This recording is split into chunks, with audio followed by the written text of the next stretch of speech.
Bloque de medicina en nuestro programa y recibimos nuevamente a la doctora Graciela Besone, médica diabetóloga, especialista en diabetes.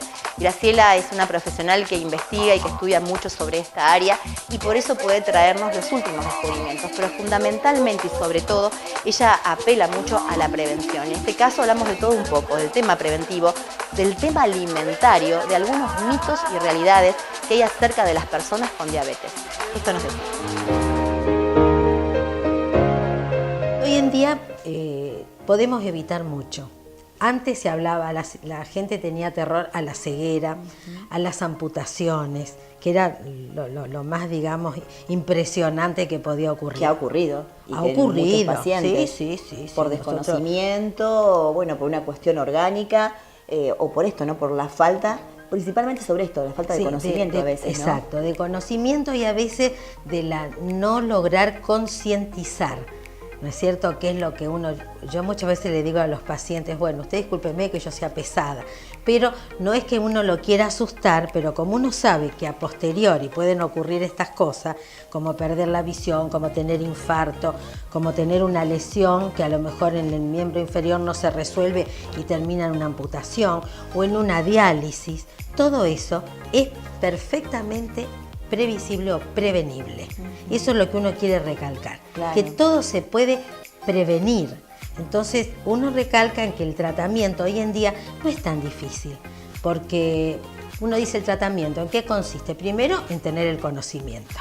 Entonces uno le debe explicar al paciente por qué se toma tal y cual medida. Hay que explicárselo, porque es la forma de que concientice qué es lo que tiene que hacer. Claro, porque si queremos denominar la diabetes, ¿qué es la diabetes? ¿Qué es la diabetes? Hoy se dice que es un síndrome. ¿Por qué? Porque es un conjunto de síntomas y signos que puede tener distintos orígenes. Porque también diabetes hay en algunas otras enfermedades endocrinas, que no es la diabetes de origen pura, sino provocada por otra enfermedad. Hay otras enfermedades endocrinas que pueden desencadenar diabetes. Hay una enfermedad de la suprarrenal que se llama enfermedad de Cushing, que también aparece diabetes.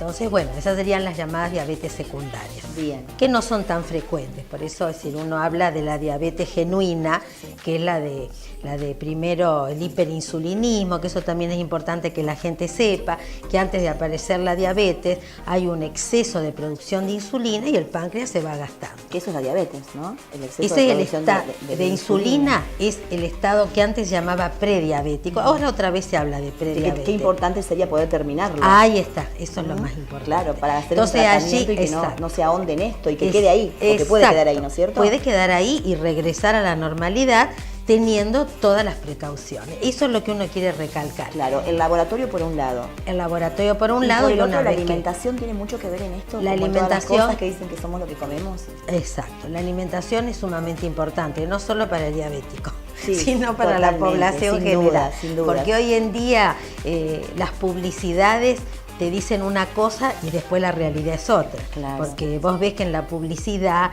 hay mucho, por ejemplo, mucho hidrato de carbono, porque te presenta esos chocolates y esas cuestiones que después en la realidad nadie puede mantener un buen estado de salud cuando todo eso te produce obesidad. Claro, totalmente. ¿Te das cuenta? ¿Qué Entonces, es lo que no puede comer una persona diabética? Bueno, te digo, ¿de qué se priva? Porque cada vez se priva de menos. Menos. Hoy en día te diría que si todo el mundo hiciéramos la alimentación del diabético, estaríamos todos fenómenos. ¿Cómo sería? Porque lo único que tiene prohibido el paciente diabético es el azúcar, elemento, incluida la miel. Te iba a preguntar eso, la otra vez en un lugar me preguntaban esto, pero yo soy diabético, no sé si puedo comer miel. Y digo, bueno, lo dirá su doctora. Claro, la miel está, la miel incluida. Es azúcar natural. Claro, es azúcar, pero es natural, el azúcar, la sacarosa también, porque la sacamos de la caña de azúcar.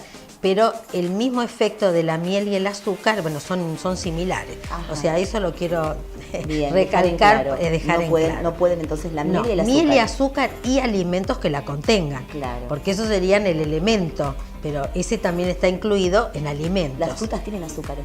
Sí, pero la fruta tiene fructosa, que es un azúcar un poco menos agresiva. ¿Eso la pueden consumir? Sí, las frutas sí, en general todas. Las únicas que no es que estén prohibidas, pero que se tienen que equilibrar mediante un buen plan alimentario es banana, uva e higo. Esas son las 3 que no están prohibidas, pero hay que equilibrarlas con las otras del resto de la fruta.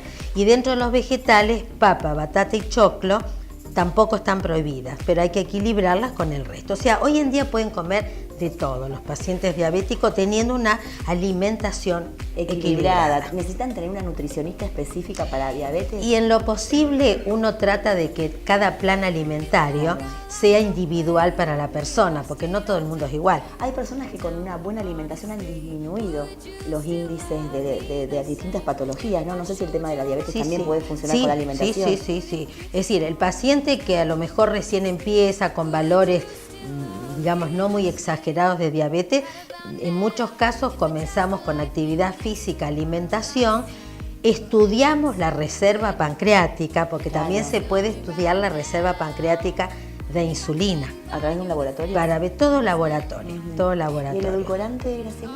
Bueno, los edulcorantes hoy en día se tiende a los edulcorantes naturales, pero de todos modos, todo con precaución y con prudencia se pueden consumir todos los que hay en el mercado, porque no hay riesgo. Hubo en una época que algunos trabajos habían demostrado que podrían traer algunos cánceres.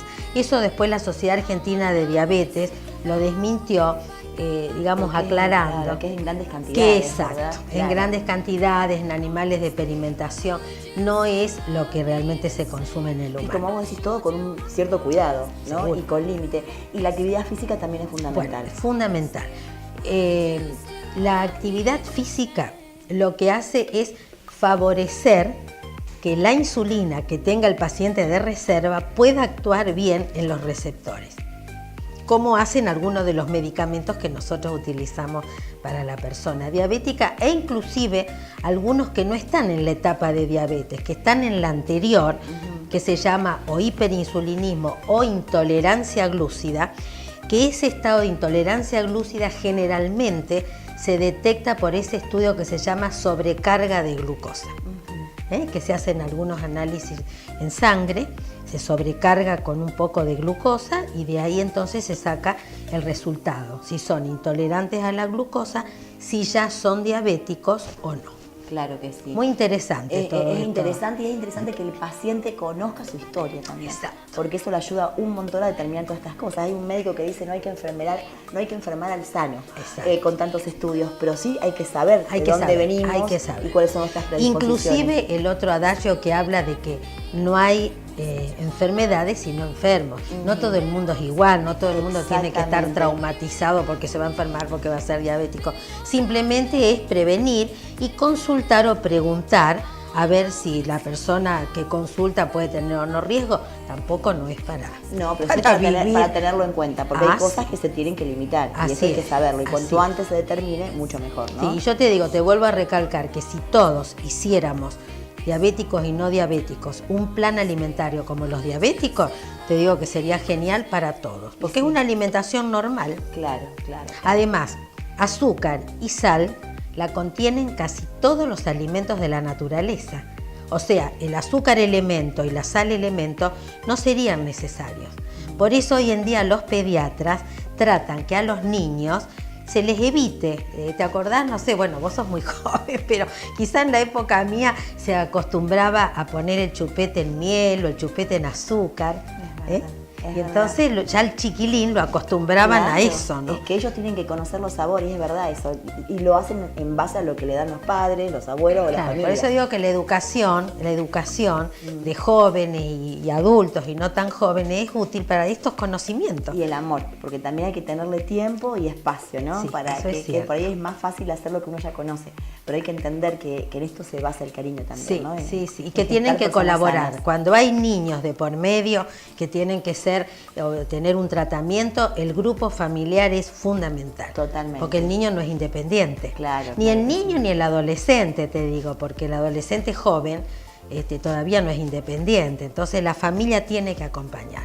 Eso que has dicho vos, lo del amor y el poner dedicación, fundamental como la educación. Exacto. Gracias. Una vez más. No hay por qué. Gracias a ustedes.